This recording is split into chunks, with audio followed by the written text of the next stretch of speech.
Japan, 1594. Two samurai are locked in combat with a black-clad warrior.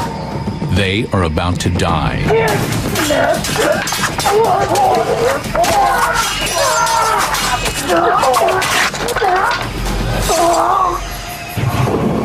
500 years ago, the ninja were Japan's most fearsome warriors.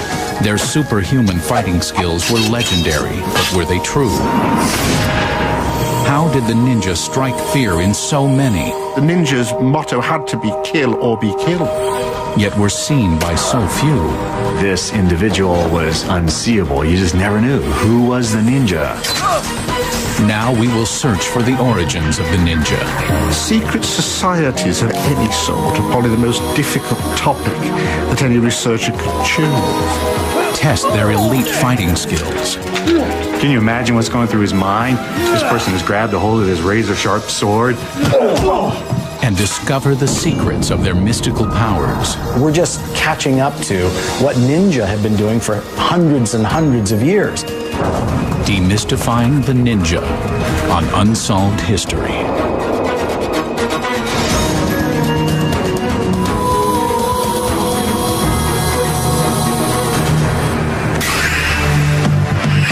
In a large villa near downtown Los Angeles, two police officers begin their watch over an important client. As part of a real-life experiment, they have been hired to guard against a hostile attack while being monitored by remote cameras. They are expecting the worst. An attack can come at any moment. What they aren't expecting is an enemy they can't see or hear. An enemy who is one of the most deadly foes in the history of warfare. And to this day is still veiled in secrecy, the ninja. Their feats were so amazing that they have been immortalized in countless novels and films. According to popular myth, they were masters of superhuman combat skills. One ninja could fight off 10 attackers. They were renowned as assassins, cloaked in black, and delivering death with cold-blooded efficiency. Yet historians disagree with this premise. There isn't much evidence of many ninja assassinations being carried out. So what is the truth about the ninja? Could they fly, shape change, disappear through walls, even use the power of clairvoyance to know what an enemy might do? They can actually control their ability to see in a different place or a different time, or their ability to hear what another person was thinking. It actually became a skill. It's amazing how rumors grow in the public mind so that things get exaggerated, and I'm sure a lot of ninjutsu exploits are simply exaggerations of things that actually happen. How do we discern fact from fiction? Especially with a group that left such scarce historical records and lived outside traditional Japanese culture. Secret societies of any sort are probably the most difficult topic that any researcher could choose. Now Unsolved History is about to demystify the ninja. We'll search the mountains of Japan for their secret origins, put their mythical superpowers to the test. We'll meet some modern-day ninjas. And our experts will investigate the true capabilities of the ninja by merging historical evidence with 21st century combat skills. Historian Dr. Stephen Turnbull. Black Belt Ninja Master Stephen Hayes. Navy SEAL Instructor Michael Andrews. 13-year police veteran and security expert Bruce Cardenas. And scientist and espionage expert Dr. David Morehouse. To uncover the secrets of the ninja, we went back to their roots, to the province of Iga Ueno, in the mountains of central Japan. My understanding is that I've reached the heartland of the ninja. Iga Ueno is where the ninja originated and is the only place on Earth where there is a museum dedicated to the study of ninjutsu, which means the art of stealth, the way of invisibility. It is here that we begin our search for the truth about the ninja. Since the ninja disappeared from Japanese culture over 140 years ago, we asked historian Stephen Turnbull to help us locate the scant records that still exist. Right, yes. Japan has for centuries been one of the most literate nations in the world. So much is written down, so much is preserved, particularly by families. And the stuff is there if you really can dig for it. So you say Toshina was the first person to serve as a ninja in your family. Turnbull visits with Toshinobu Watanabe, who made a surprising discovery when he opened a box of family papers he found in a storage unit. But according to the documents I found, my great-grandfather was a ninja. But probably he didn't tell to his son anything about ninja. He thought that ninjutsu would be unnecessary in the new world. Mr. Watanabe shows Dr. Turnbull a written contract in which his great-grandfather pledged to never reveal what he did for his warlord employer. I've never seen anything like that before. I didn't know they existed. The fact that the guy had to sign on the dotted line shows, I suppose, the business nature of it, which implies quite a considerable organisation behind the operation. And a high level of secrecy, because a description of the covert operation is never mentioned in the contract.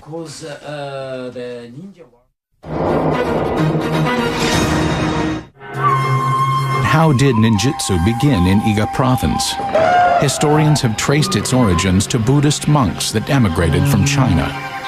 China was the major source of wisdom, of learning, of knowledge for the Japanese. For centuries, they revered Chinese traditions. Legend says that in the 11th century, a disillusioned Japanese samurai warrior met a Chinese mystic priest in the mountains of Iga Ueno.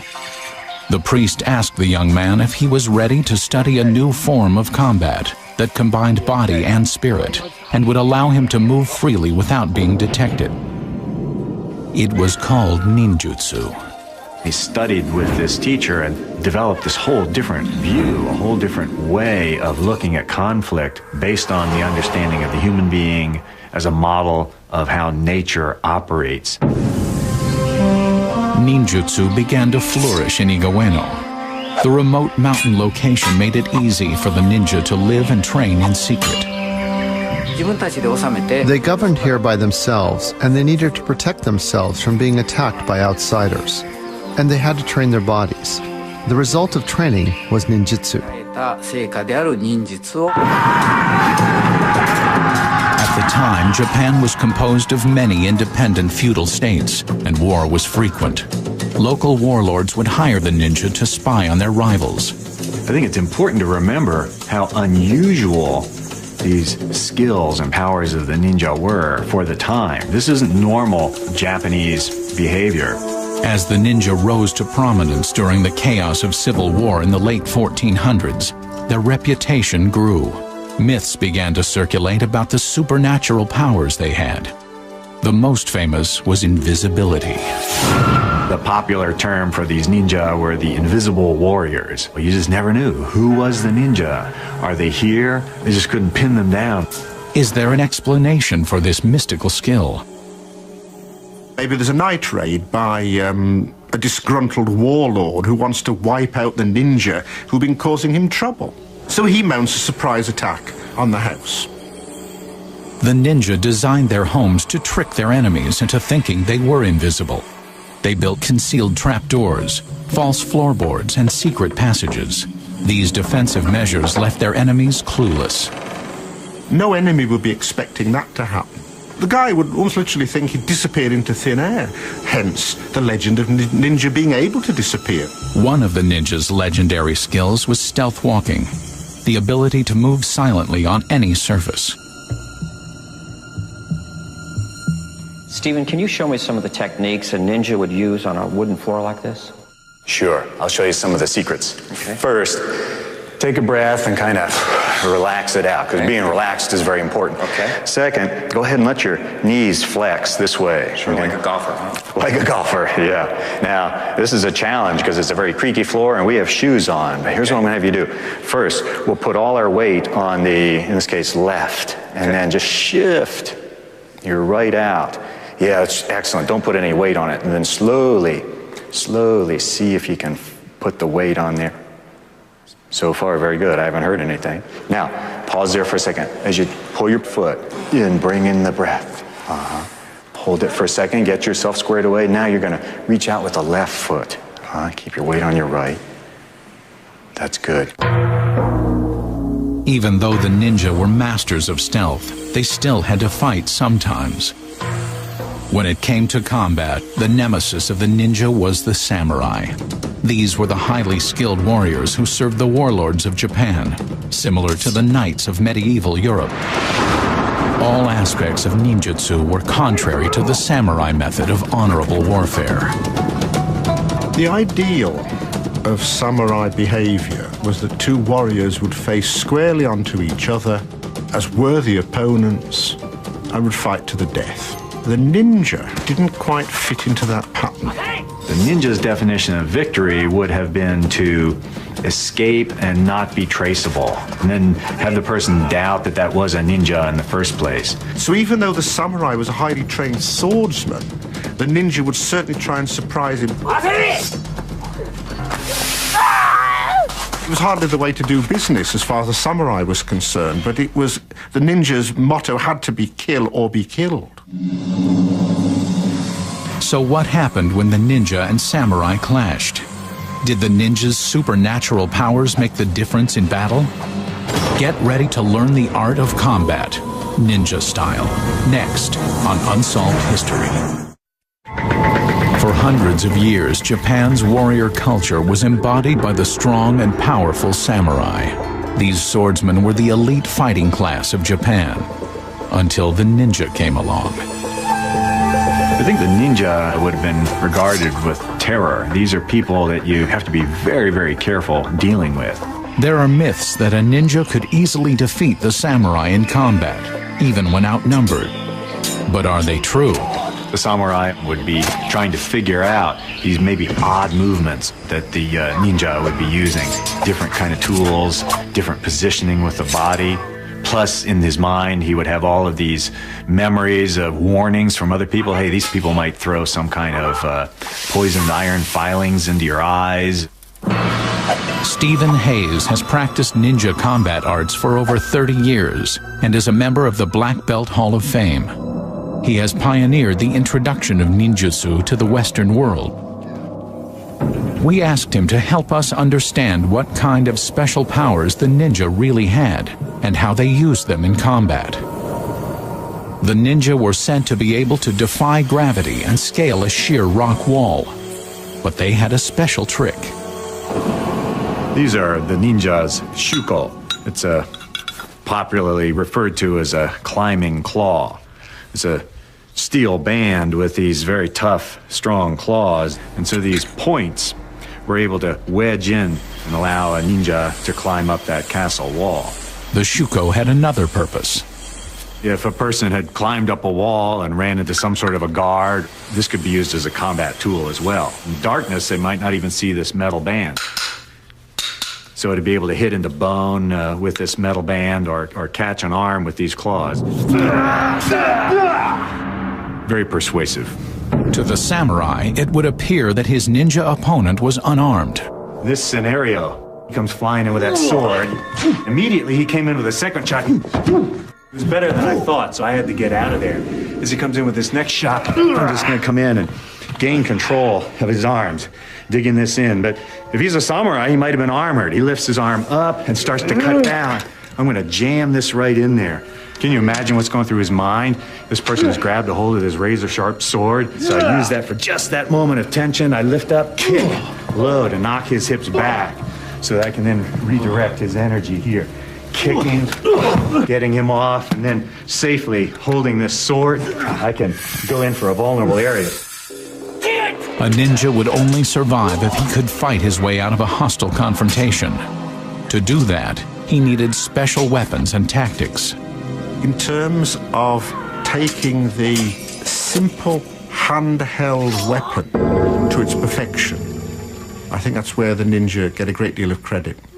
First and foremost, the ninja's weaponry had to be both compact and portable. The ninja had to carry all his weapons about his person, so he wouldn't want to be encumbered by too much gear when he got to climb into a castle, carry out an assassination getaway.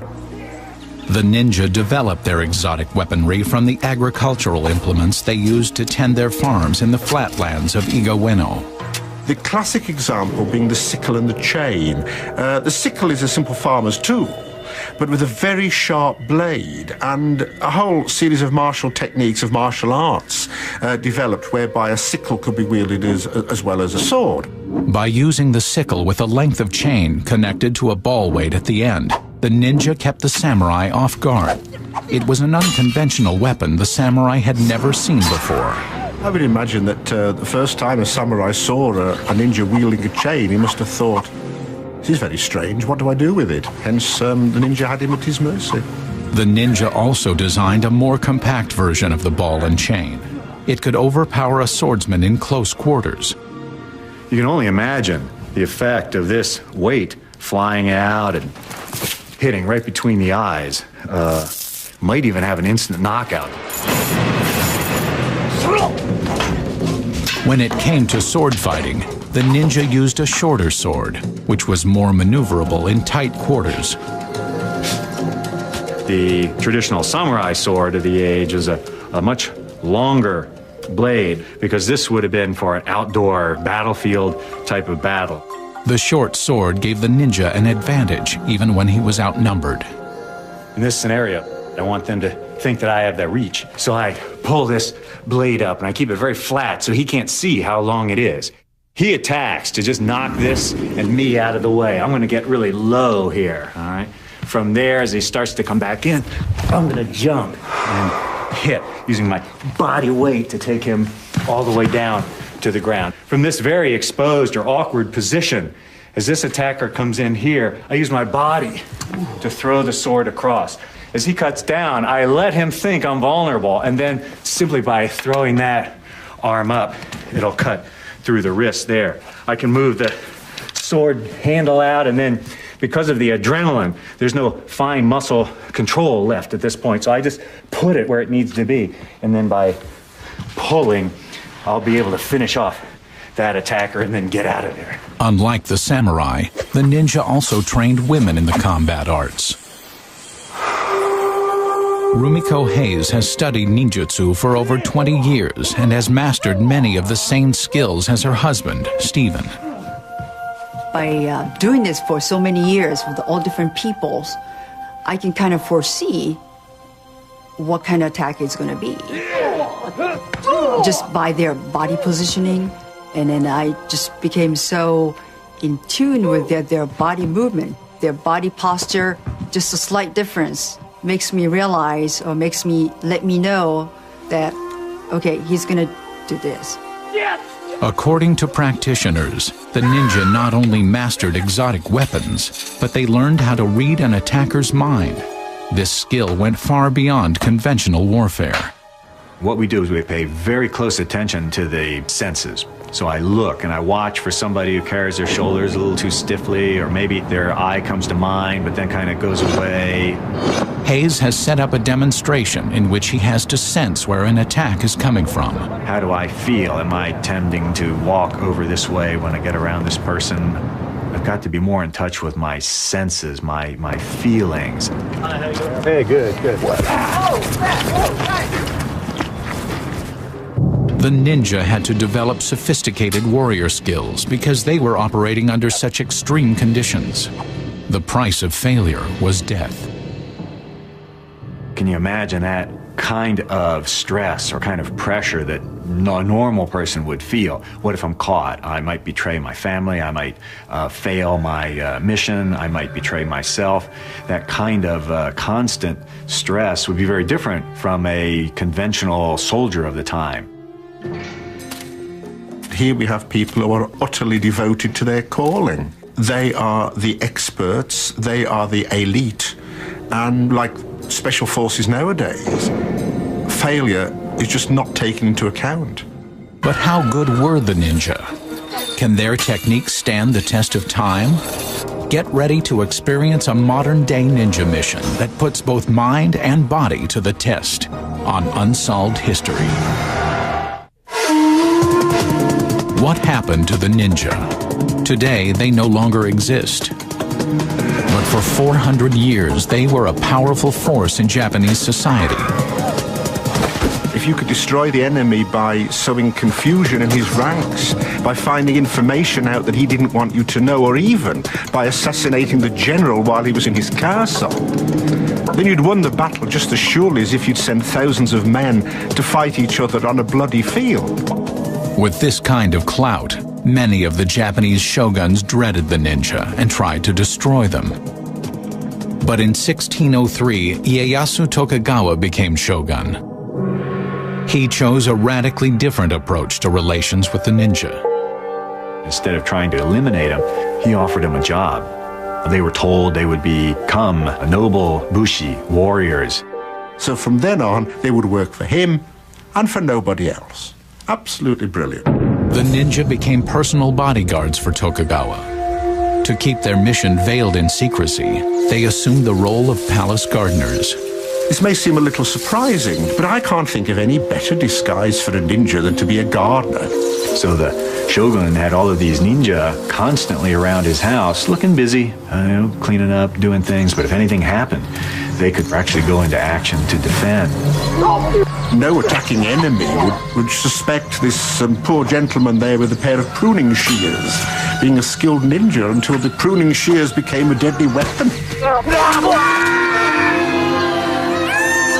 Using the ninja's vast spy network, the Tokugawa regime was able to bring peace and civil order to Japan. So Ieyasu Tokugawa was the shogun who pacified the ninja and took them out of their role as a very dangerous wild card in Japanese military political history. In 1868, Japan entered the modern age, causing huge convulsions to Japanese society.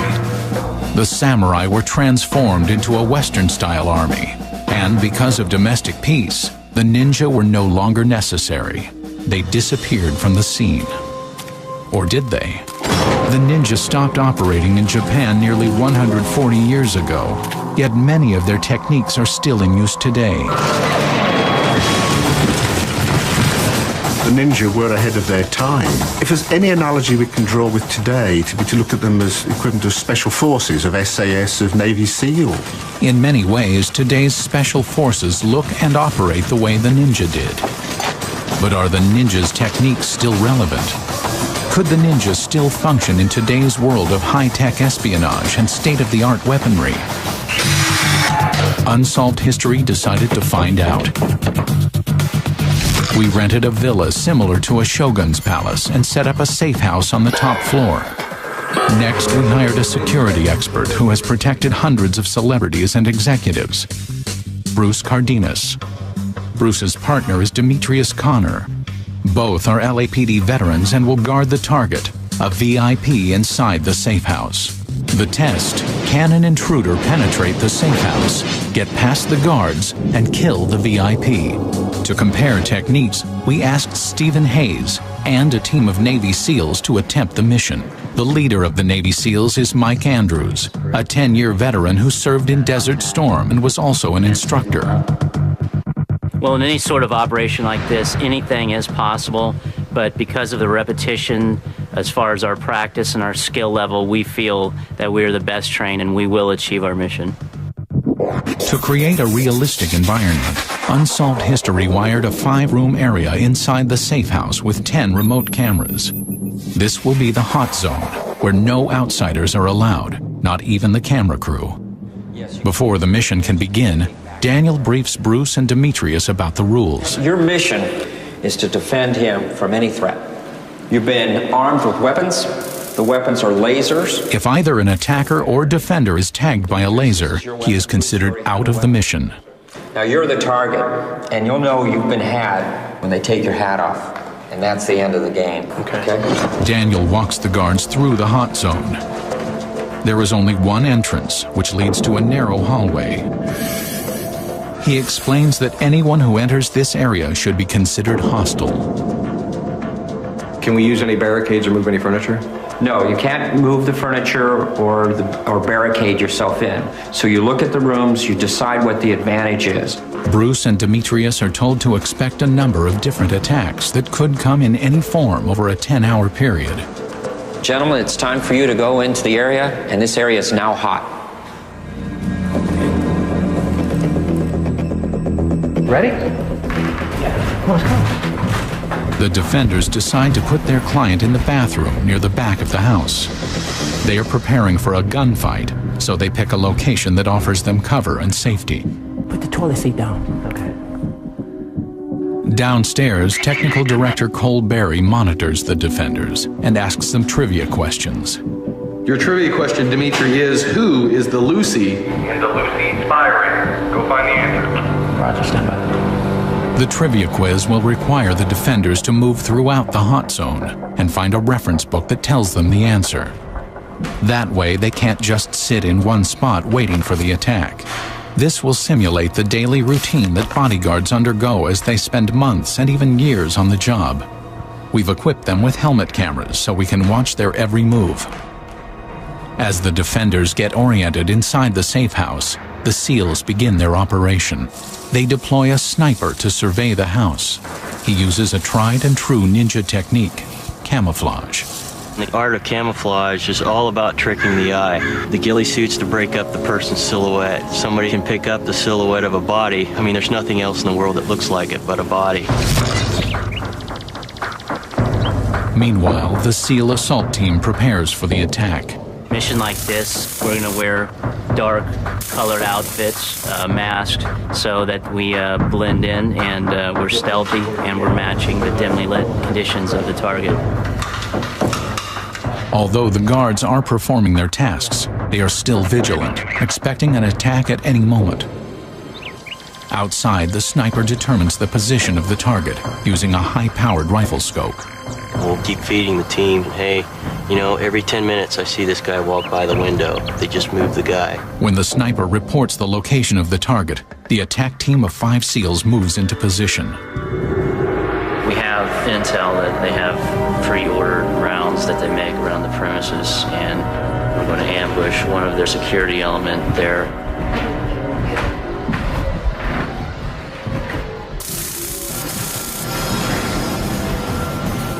Go, we're comfortable.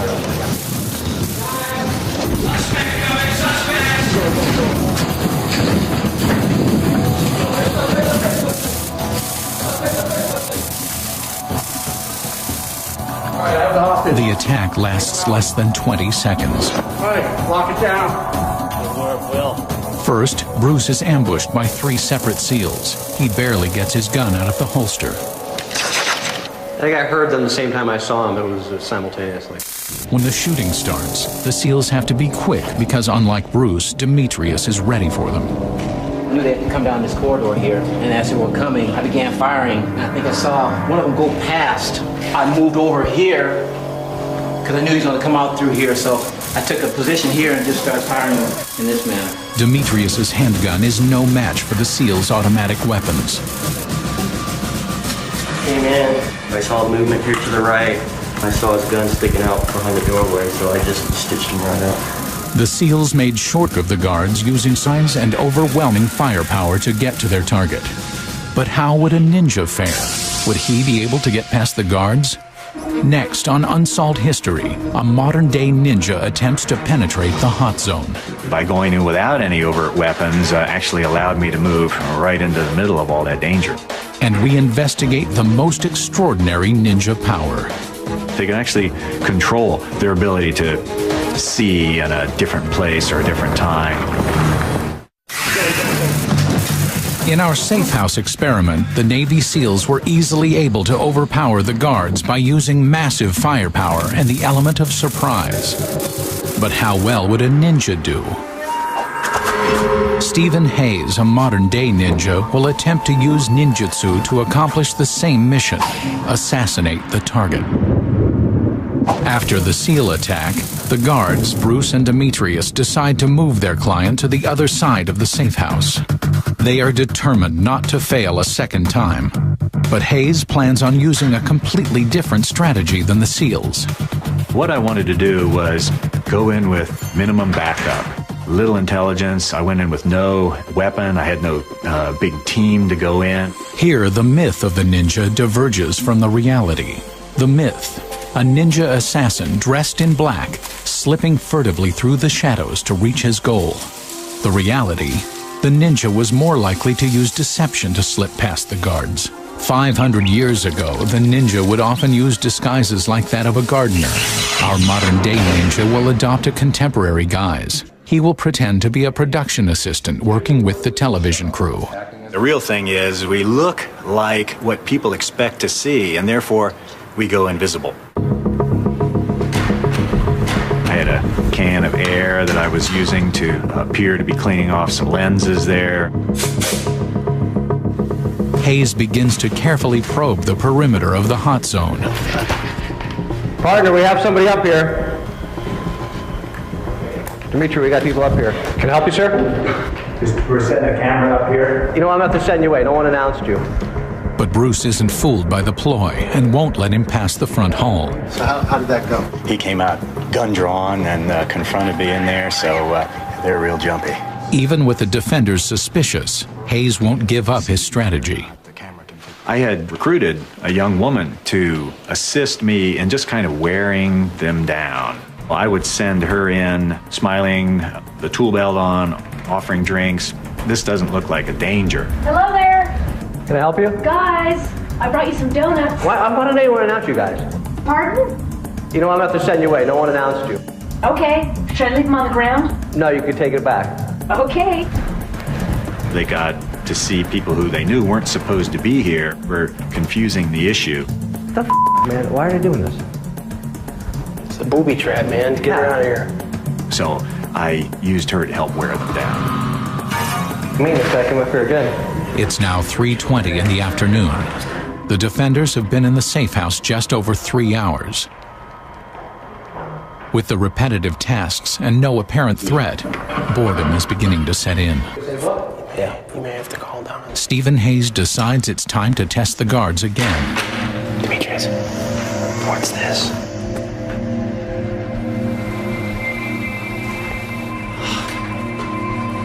The police SWAT people, they were so good, they were so observant. My role, in order to get through their defenses, was to be slightly bumbling, slightly frustrated. I'm this harmless person. Can I help you, sir? These foggers are clogging up our little lenses. All right. Just spraying here. I don't know why they're not announcing you. They didn't? No. Okay. You need to get out of this area. Yeah. Is it okay if I just get that one spray right there? Like 10 seconds. Backlog, go ahead. Okay. That time he came out and told me I needed to leave. And I said, could you give me like 10 more seconds to do one more of these cameras? He gave a little smile and I said, okay, but I'm gonna keep you covered. And he backed on down the hall. So it was a little calmer than before. I don't know why they keep doing that. Got the whole utility belt.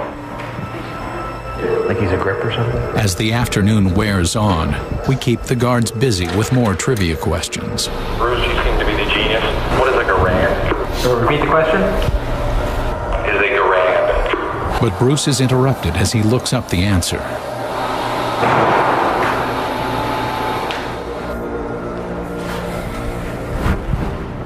Guys, what do you These foggers are driving us crazy. We need to go into this wing and spray these Pelcos.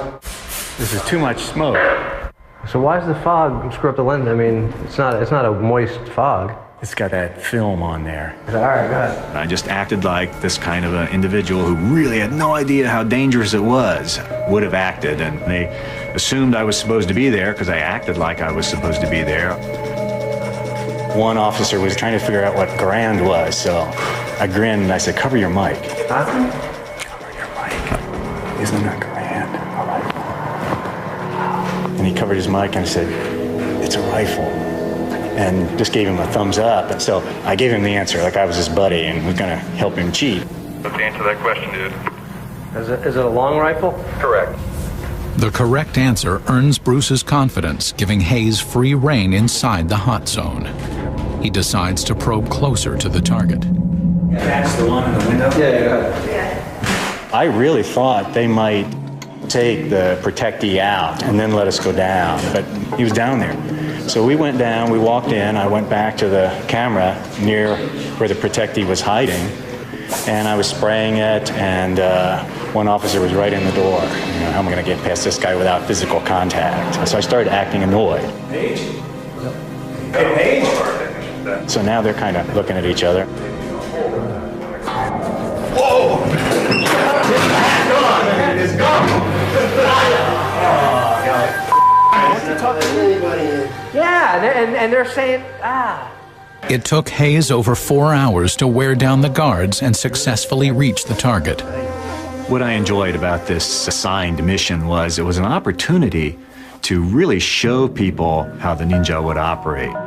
By going in without any overt weapons actually allowed me to move right into the middle of all that danger. Is it okay if I just give that one spray right there? I got duped by him. I mean, it was believable that he was the maintenance guy. I screwed up. I should have held our ground, and it was a hot set, and you said there was no exceptions except for the 2 referees, so. Hayes has completed his mission. His success proves that the ninja's ancient techniques are still viable in today's high-tech world. But what about the most unbelievable skill of the ninja? Are they really capable of reading minds, or is this just a myth? Next on Unsolved History. Our tests have shown that ninja were far ahead of their time, and that their mythical superpowers are in reality a product of sophisticated weapons technology, coupled with superbly conceived training and practice. I doubt if there was any other organization on the face of the earth as efficient as the ninja for the particular skills that they had. But there is one skill that is still up for debate: clairvoyance. One of the aspects of this ninja mind lore that I really enjoyed exploring is the ability to see in some completely different place or time, like what we would call remote viewing.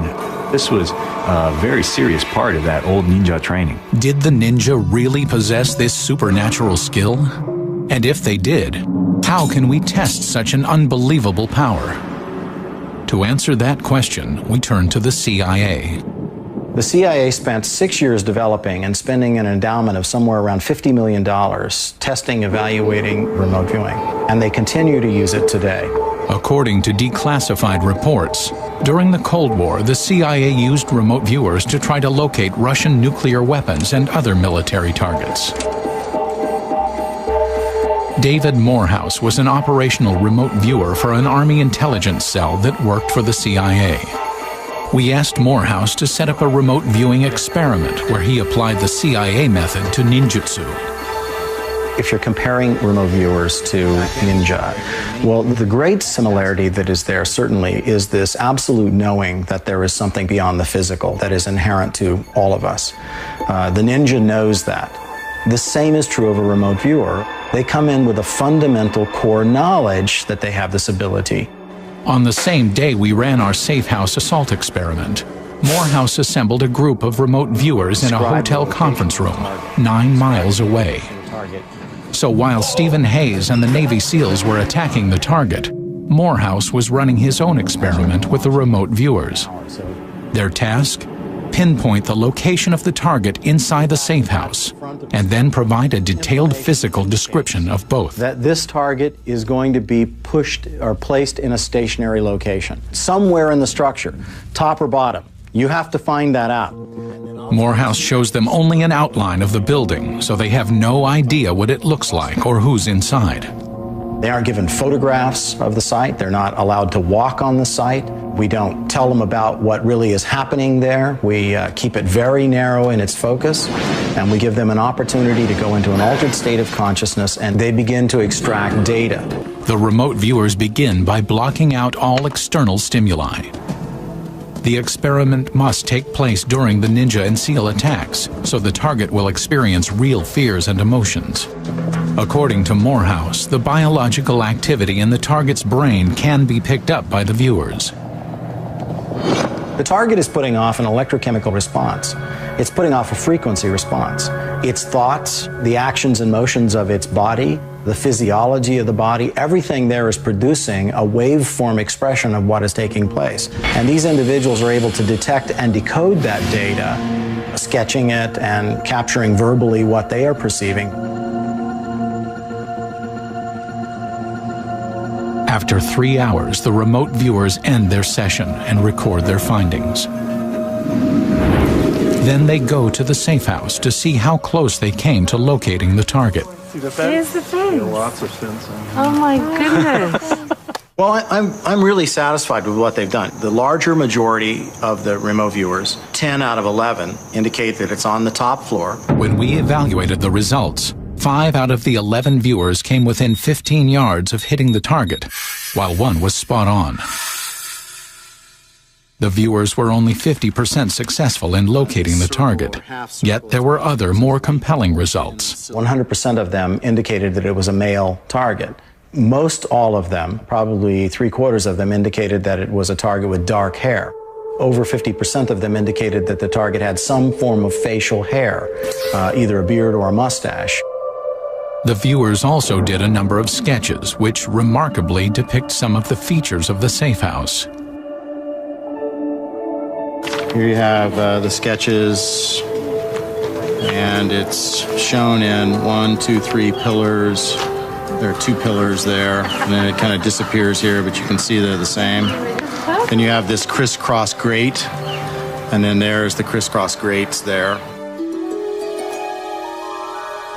The viewers were able to capture such details as a wrought iron entryway with chain link above it, ornate tile patterns, high curved ceilings, and a large curved staircase, all without ever having seen the house. This phenomenon seems to fly in the face of conventional science. Can there be a rational explanation? I've had an opportunity to take part in some of the modern day experiments or tests in remote viewing. And I found that the people who are most well known tend to do the same thing that was taught in those old ninja methods. I personally don't think they had any form of sixth sense whatsoever, because I don't think it exists. The notion that the ninja had particular psychic powers was one of the myths that they encouraged to make people more frightened of them. So what is the truth about these powers? Are they myth or reality? While some of the mystical powers of the ninja can't be explained, our tests have shown that these invisible warriors were far ahead of their time. They achieved their supernatural skills by blending the mysticism of Far Eastern religion with practical training and sophisticated weapons technology. No matter if one believes the myth or the reality, it is still a very powerful mix. The greatest warriors have not been the most brawny. They have been the most cunning, the most aware, the most capable of thinking and being in the battlefield. The ninja may no longer exist, but their warrior skills live on.